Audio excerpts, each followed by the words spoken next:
In my recent video reviews for the new 2023 handheld and tabletop releases from my arcade, the comment section has been full of viewers wishing for added features, like connection to the TV, Atari 7800 and 5200 games, Atari Arcade games, expandability, a paddle controller. Well listen, if you were one of those commenters, I have good news for you. All of your wishes have been granted, and the name of the genie is the Atari Gamestation Pro. And we're gonna uncork this bottle right after this. This video brought to you in part by Tommy and the Order of Cosmic Champions. This exciting and heartwarming coming-of-age Gen X novel is available now. Check the link for more info. Hey there, welcome back to GenXGrownUp. I am John and I am a Gen X grown-up. Thank you so much for clicking to check out my review of the new Atari Gamestation Pro from my arcade. We first saw the GSP, as I've nicknamed it, revealed back at CES in January as the Gamestation Plus. Well, in the intervening months, not only did this new plug-and-play get an updated name, but also got some notable upgrades that I suggested in an editorial video right here on GenXGrownUp. What upgrades? Well, come with me to the table and we'll discover them together. We have a lot to get through here, so I'm not going to spend much time on the box before we get it open. A couple things I want to point out. Some highlights here: 2 wireless joysticks, paddle controls, which we now know about, and a save feature is present. And across here we have verification of all the supported platforms. 2600, 5200, 7800, and arcade make up 200 plus games in this unit. It might be a little hard to see on camera, but this whole end of the box is wood grain that immediately spoke to me as a 2600 fan. Around back is just kind of a highlighted list of key games that are included and many more. This is not all of them, but mainly I want to show you the back because this photograph that they have, these guys, did they just find people that had hair from the 70s and had them sit here and play these games from the 70s? If so, bravo, well done. But enough of that, let's get inside the box and check out the contents.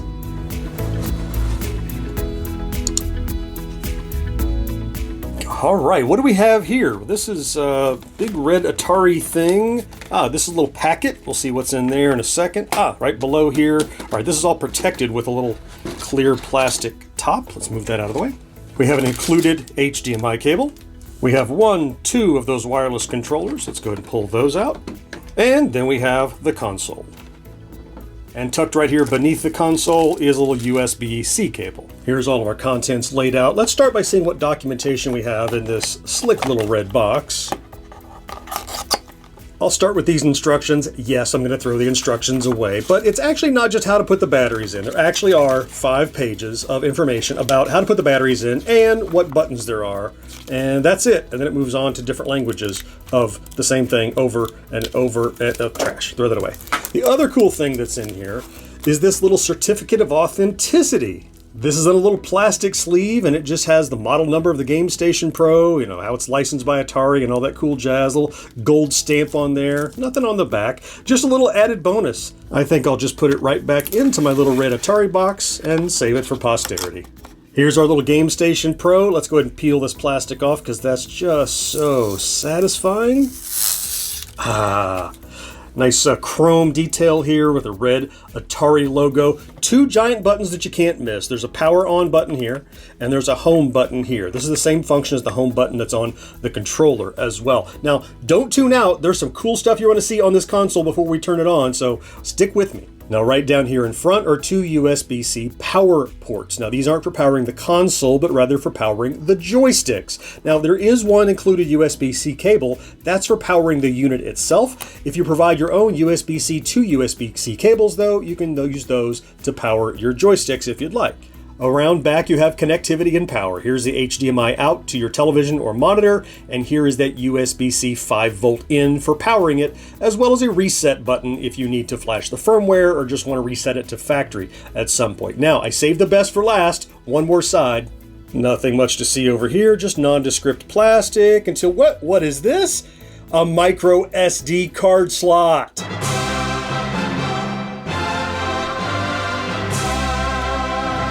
This is one of the things we told my arcade would really put this unit over the top, and they have listened. They have added a micro SD slot. Now, in the instructions, they say this expands the number of save slots for games.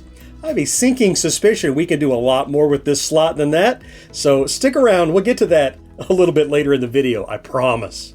Turning my attention now to these joysticks, and I'm going to go over the key features of the joysticks. If you'd like to see more, I did a full preview of the joysticks a couple of weeks ago. I will link to that video up in the corner if you'd like to have a more in-depth look. But the important things to know are, across the front of the joystick, you have a home, select, and start button. Around back, you have a power on-off, 5-volt in if you'd like to power this with USB, and then a menu button that also doubles as a light modifier when you hold it down. I'll show you that in just a second. And then most importantly, you have the function buttons. Down on the base of the stick, there's this concave A button.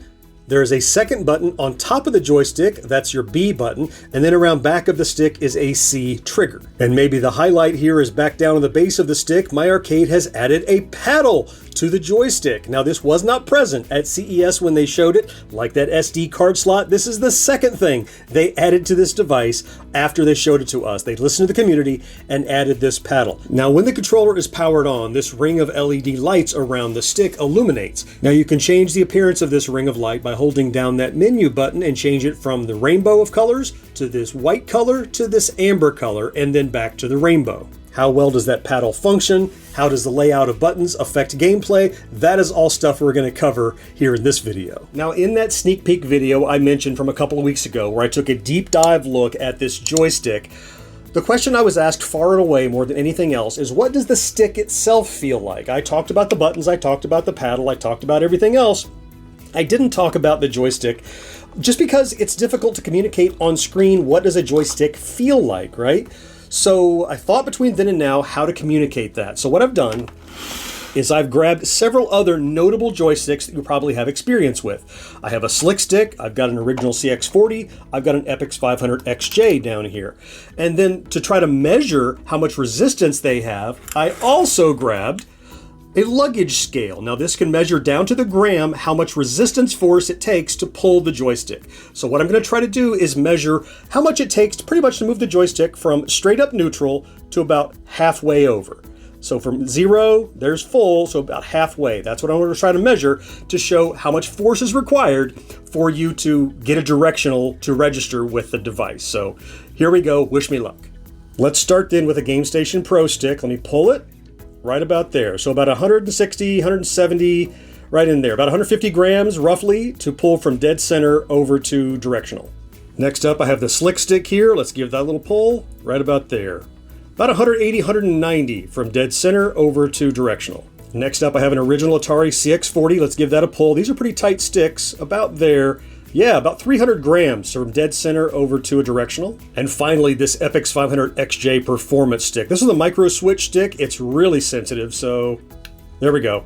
About 110 grams of force to pull that. So going back to the Gamestation Pro controller, around 140 or 50 grams or so. So what does this tell us? Well, what I think this tells us and illustrates pretty well is that the joystick here on the Gamestation Pro is nowhere near as tight as you'd expect on an old CX40, but it's much more akin to what you would see on these well-respected aftermarket sticks like the Slick Stick and especially that Epix 500XJ. Now, it's no substitute for holding in your hand, I know, but I will stop at no length to try to answer and illustrate questions that viewers have, even if it requires crazy luggage scale science. With that, what say we plug this guy in, connect it up to the TV, power it on, and check out the software.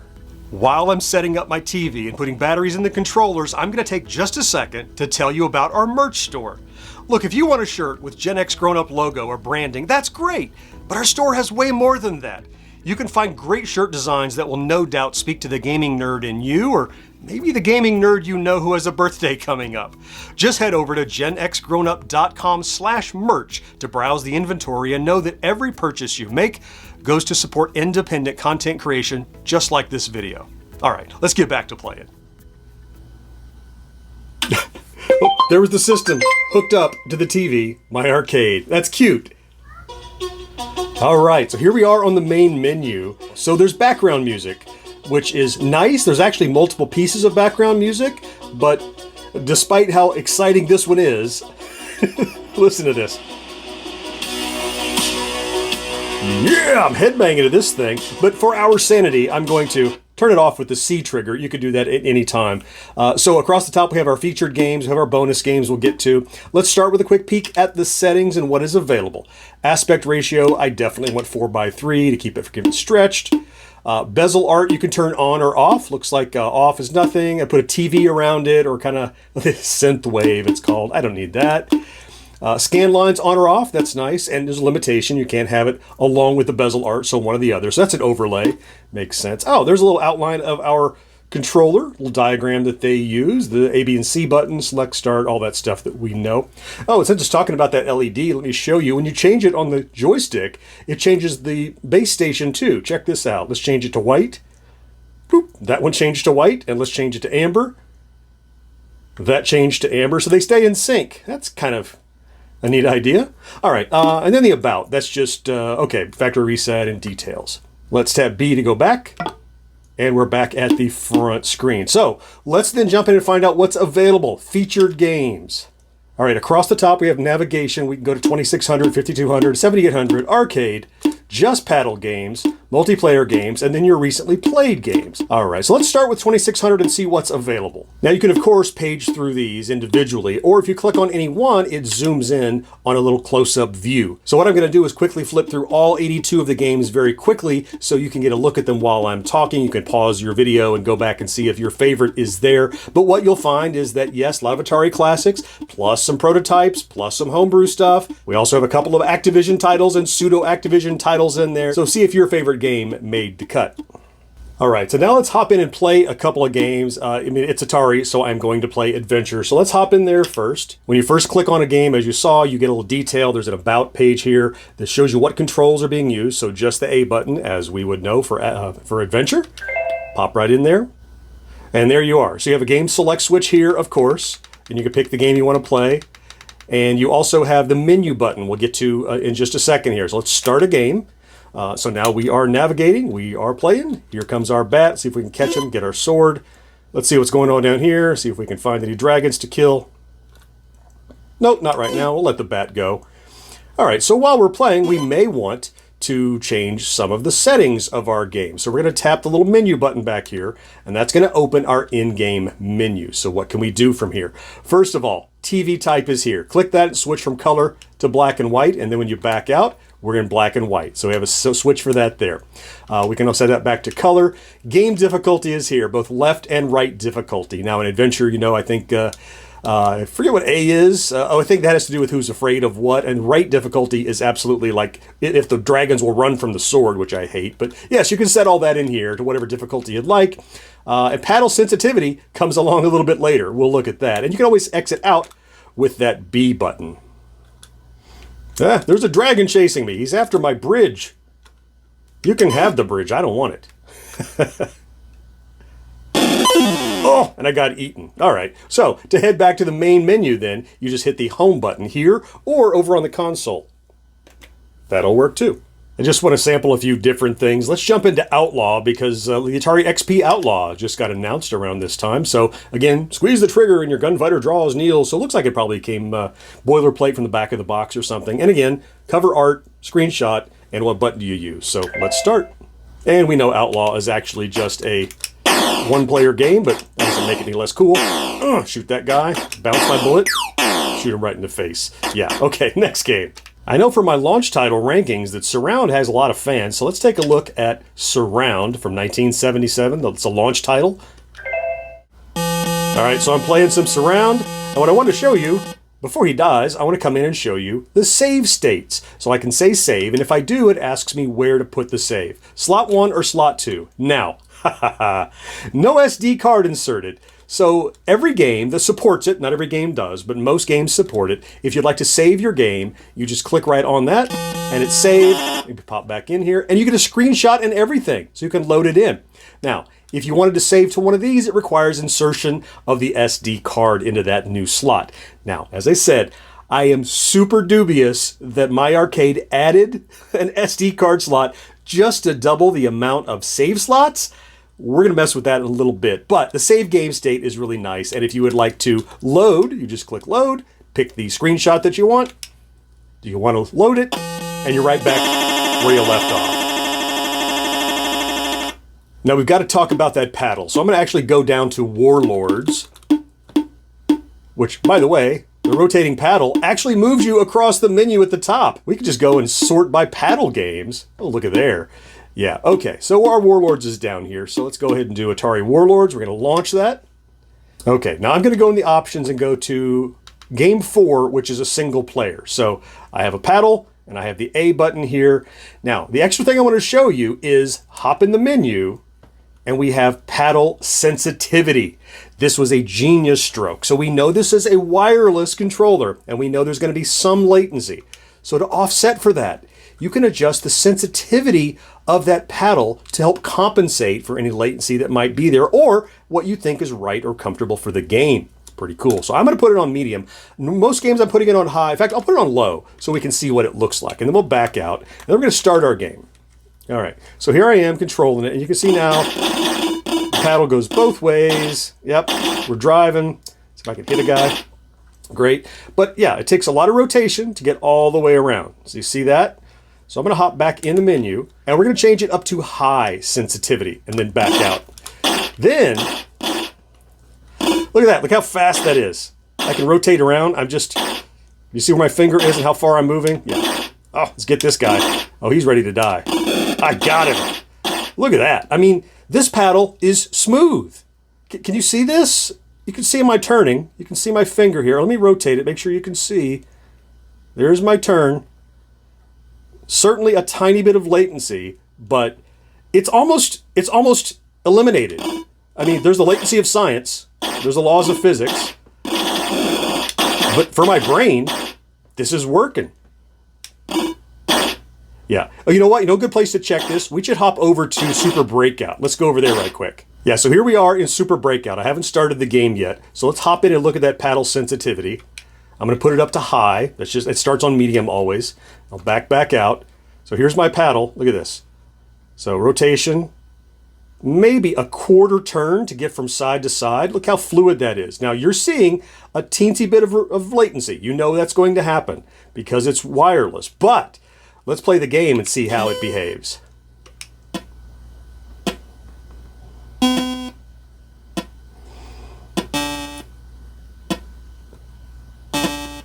It feels great.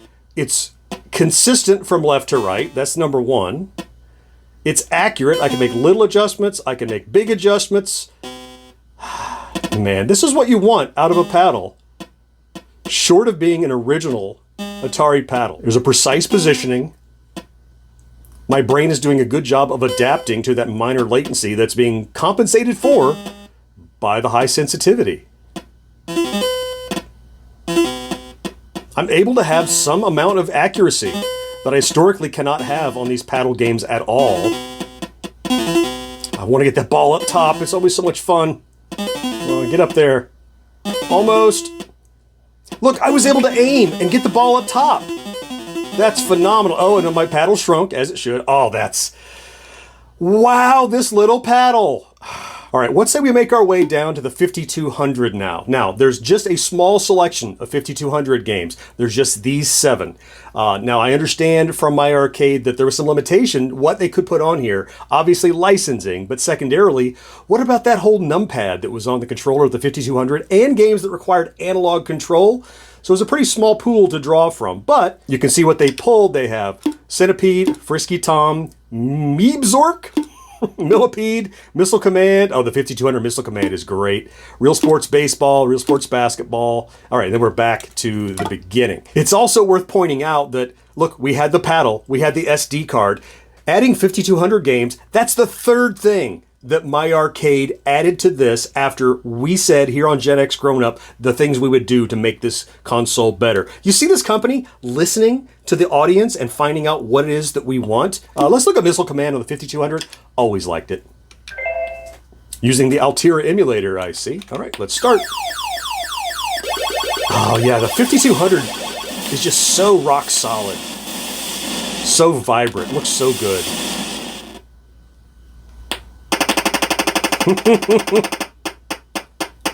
The control is great. Now, of course, this was originally a trackball game, but the joystick conversion to trackball was already done with the 5200, and now it's translated here just fine. In fact, the looseness of this joystick kind of lends itself to playing this sort of game. If we looked at the tension it had, well, not quite, let's see, CX40. Let's do maybe one more 5200 game. Let's look at Millipede right quick. Yep, another trackball style game. Oh yeah, Millipede, multiple spiders. Hit that DDT. Oh, I got it. Got him. Fleas are falling. Yeah, that's the same Millipede we had on the Atari 8-bit computers, of course, and now on the 5200. Pretty chaotic. I really like that I can use the paddle to change the top menu over to the 7800, and I'm straight in. So what we have in the 7800, 10 games, a selection of 7800 titles. Again, I wish there were more, but we'll cover, I think, what we can do about that later. Let's look. Here's a good example of a game like Alien Brigade. Let me show you the 10 we have. There we go. And Alien Brigade uses this B button. So let's jump in here and show you. When you're using the B button or C button sparingly, it's fine. So in this case, use the B button to throw grenades, right? So let's fire it up. All right, so here's my machine gun. And then grenade is B. So just reaching up and tapping it, not a big deal. No big deal. Give me that. Alien! Oh, not the hostage.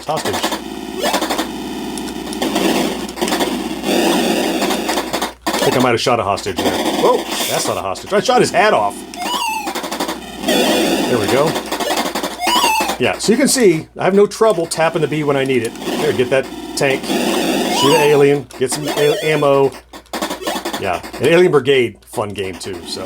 All right, so, 7800 game. Let's check one more. And away we go. Whoa.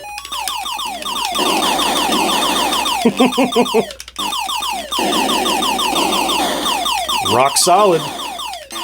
Whoa, UFO, get him. Whew, that was close. Oh, so B was actually hyperspace. Next, let's move down to the arcade titles because, oh my goodness, what they've dug in here, it's not just the typical stuff. 39 Atari Arcade games. Now, most collections have like 10 or 12. So what's all the 39? Let me run through and show you the deep cuts that we have. So early stuff, there's Alpha 1, Asteroids, of course, Deluxe. Then get into old stuff from 78, 79. Avalanche, Basketball. Of course, Centipede. Oh, Cloud9, you don't see that anywhere. Crystal Castle, certainly. Dominoes, Drag Race. Fire Truck. The two-player fire truck thing. Food Fight, of course. Gravatar. Oh, iRobot is on here. Liberator, Lunar Battle, Lunar Lander. I got to show you that in a second. Major Havoc is on here. Millipede, Missile Command, Monte Carlo, Night Driver. This is 76. This is like one of the first cabinets, I think. Okay, I'll come back to Night Driver. I want to see that. I definitely want to. There's like 2 or 3 I want to look at. Quantum is on here. Red Baron. Vector Game, Runaway, Skydiver, Sky Raider, Space Duel, of course. Super Breakout is here. Super Bug. And look, Super Breakout uses the paddle. Arcade games use the paddle too. Super Bug, Tempest, Tournament Table. Look at that thing from 78. Warlords, of course. What a deep dive into the back catalog of the arcade games that never see the light of day. Yeah, so I definitely want to show you Lunar Lander. I remember playing this at the Disney World Penny Arcade down in Orlando when I was a kid and just spent all my money on it. Because the more quarters you put in, the more fuel you had for your Lunar Lander. So it was a pay-to-win thing even back then, but now it's free because I have it on this. I use Select to put in coins so I can add more fuel. Oh man, just put $100 in there, play all I want. And there's my little ship. Now, you remember Lunar Lander had this big thrust bar, right? So they've mapped that to the up-down. You can rotate left-right, push up to thrust, ease off on it. Oh, that's cool. I don't know if I can handle the 5X. What's down below it? Get away from that wall. There's a 2X. I trust myself on a 2X. 12, come on. Yes, congratulations. That was a great landing. The implementation of Lunar Lander here, I've got to jump into Missile Command here because Missile Command illustrates a problem I'm encountering with the location of this B and C button. It's not a big deal like you saw in Alien Brigade when I just have to tap the B for a grenade or something, but if I need them all equally, like in this case, the A, B, C are the 3 missile silos across the screen. Watch, you'll see what I mean. Now, so A, is my left silo, B is my middle silo, and C is my right silo. Now, can I remember all of that in the heat of battle? Not really. That's C, I think. Okay. This should be A over here, but I have to reach around. You see the problem, right? The emulation, fantastic. Plays great, sounds great. It's the original ROM. But I find myself hitting A until I'm out of ammo at A, and then oh yeah, I guess I'll push B and C. Yeah, I think you see my problem, which is remembering that I have, B is out, I can't use that. Yeah, I'm low over here. That's just really challenging. I also want to show you Night Driver from 1976. Check this out, because again, you just don't see Night Driver in collections, because, well, certainly not the arcade version. So yeah, let's put a coin in. All right, so it does not use the paddle. Oh, because the wheel spun all the way around, right? There we go. Oh, now I'm speeding up. Ooh, oh, crash. Even the overlay is here, which is really cool. So, nice. I should look at least one paddle game for arcade. So, of course, Warlords is my go-to. So let's hop in. All right, so here's my paddle. Ooh. Oh, now this feels a little sluggish, so let me see. Now Warlords for the arcade does not currently support velocity control on the paddle.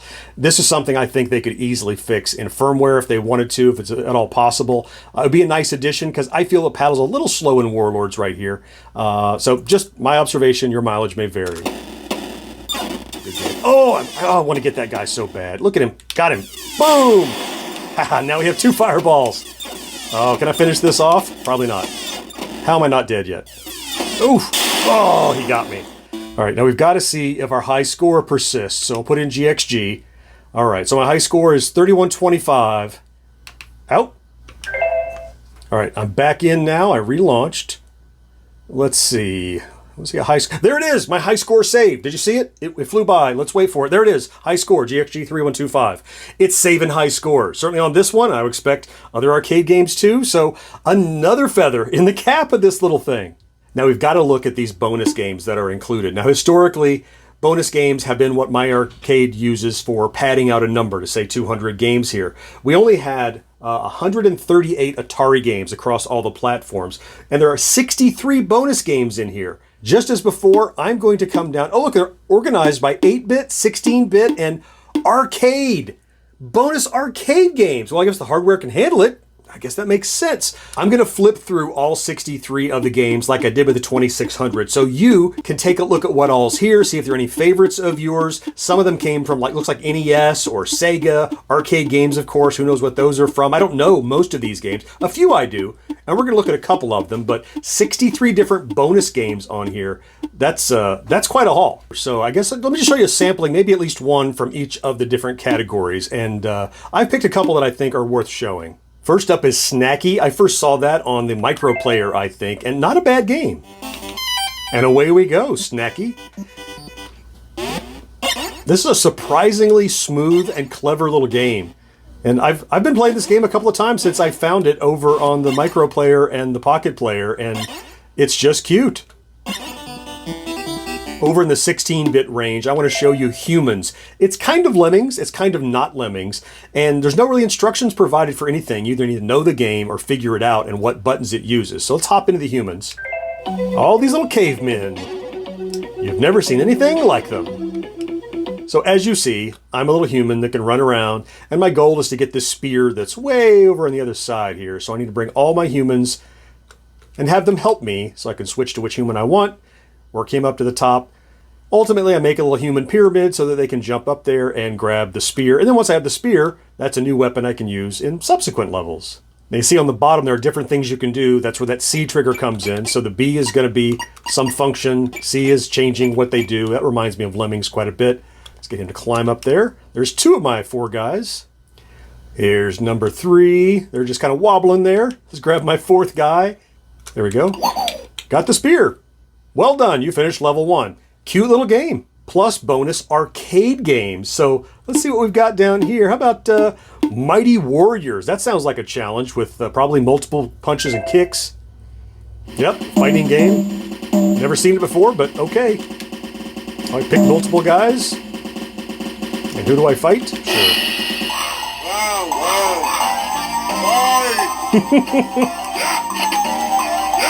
Yeah, so I need the C button at some point. Ooh. Ooh, I can throw a fireball. Look at me. Ow. Ooh, I'm able to throw him.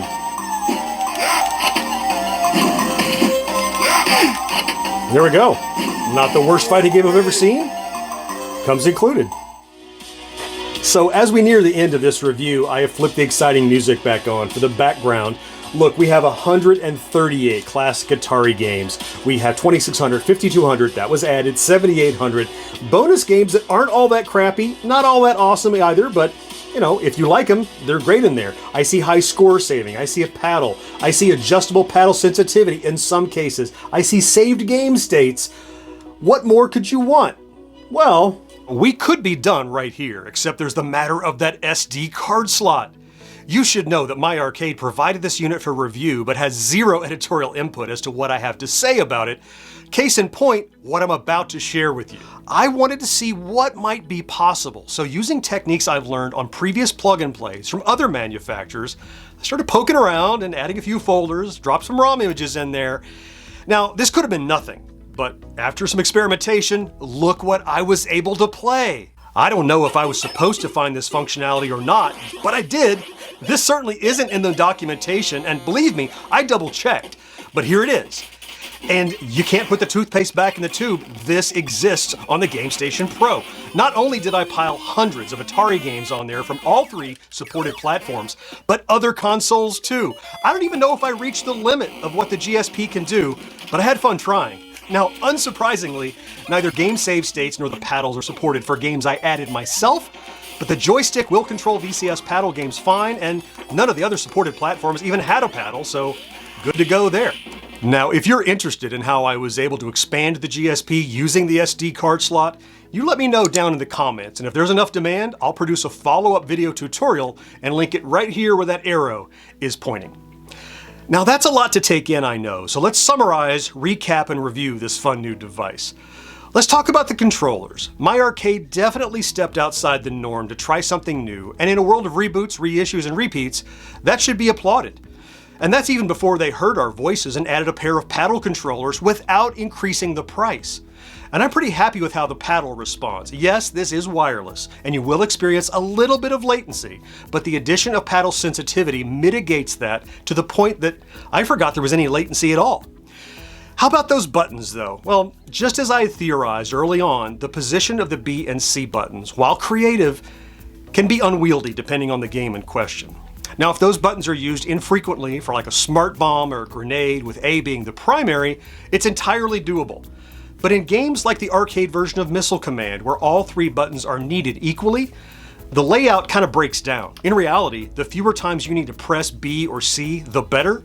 Well, the good news here is that the vast majority of games on the GSP only use the A button.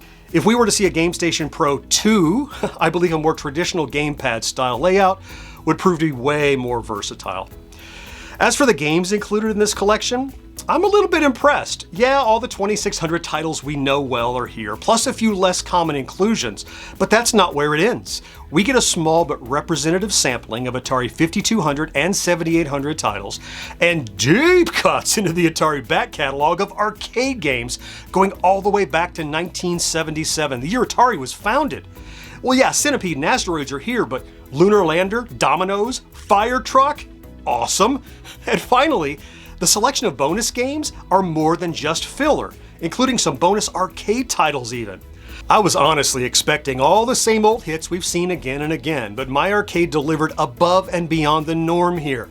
Oh, and did I mention infinite expandability? If you've got a collection of console ROMs and an SD card, the world is your oyster. Look, and all I did was throw files at it. I can't even begin to imagine the ways that a legion of hackers and tinkerers in the gaming community will be modding this thing in the coming weeks and months. So, how to put a number on this? This comes so close to being a must-have for retro gaming fans, it's not even funny. The number one thing holding it back from absolute greatness is the positioning of buttons on the joystick, which can render some games so clumsy to play, you won't even want to bother. But when it's firing on all cylinders and you don't bump up against those limitations, it's pretty darn good. So I'm going to rate the My Arcade Gamestation Pro 3 3/4 tokens out of 5. This is My Arcade's first version of the Atari GSP, but oh how I hope it's not the last. We already know this company listens to their customers and the community and is willing to change gears and deliver what we want. With this as a launch pad, I can only imagine where they're going to go next. And finally, before I let you go, I'm happy to report that if you're watching this video, the Gamestation Pro is available for pre-order right now. If you think it might be for you, check the description down below for links where you can click to get a GSP headed your way. Thanks for sticking with me through this video, and if you'd like to see more from this new line of 2023 My Arcade releases, I'll throw some links over my shoulders here and here. I certainly hope you found something to enjoy in this video, and I cannot wait to talk to you again next time. Bye-bye.